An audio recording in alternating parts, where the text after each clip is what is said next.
চলে গেলেন জনপ্রিয় পাকিস্তানি সঙ্গীতশিল্পী হানিয়া আসলাম।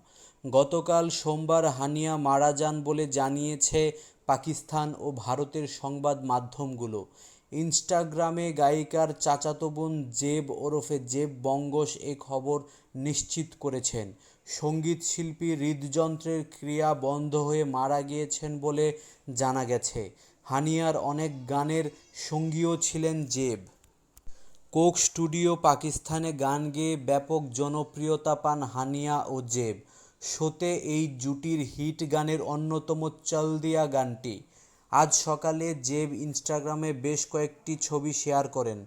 ছবির সঙ্গে লেখেন, হানিনি, সে ছিল মিষ্টি মেয়ে, দারুণ প্রতিভাধর। প্রার্থনা করি এই কঠিন সময়ে আল্লাহ আপনার পরিবারকে শক্তি দিন। তার এই পোস্টে হানিয়ার ভক্তরা সমবেদনা জানিয়েছেন।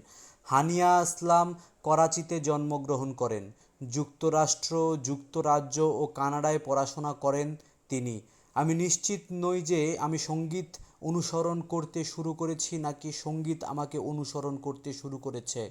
2020 সালে আউটলেটকে দেওয়া এক সাক্ষাৎকারে বলেছিলেন হানিয়া।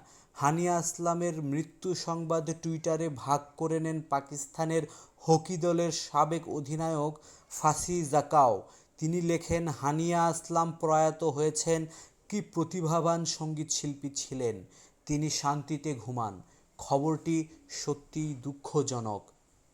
এমন খবরে আমরা প্রিয়াঙ্কাশ অত্যন্ত দুঃখ প্রকাশ করছি এবং গভীর সমবেদনা জানাই। বন্ধুরা, এই ব্যাপারে অবশ্যই আপনারা আপনাদের মতামত কমেন্টে জানাবেন। আর আমাদের ভিডিওটি আপনাদের ভালো লেগে থাকলে অবশ্যই লাইক, কমেন্ট, শেয়ার করবেন। আর আমাদের চ্যানেলটিকে সাবস্ক্রাইব করে আমাদের পাশেই থাকবেন। ধন্যবাদ।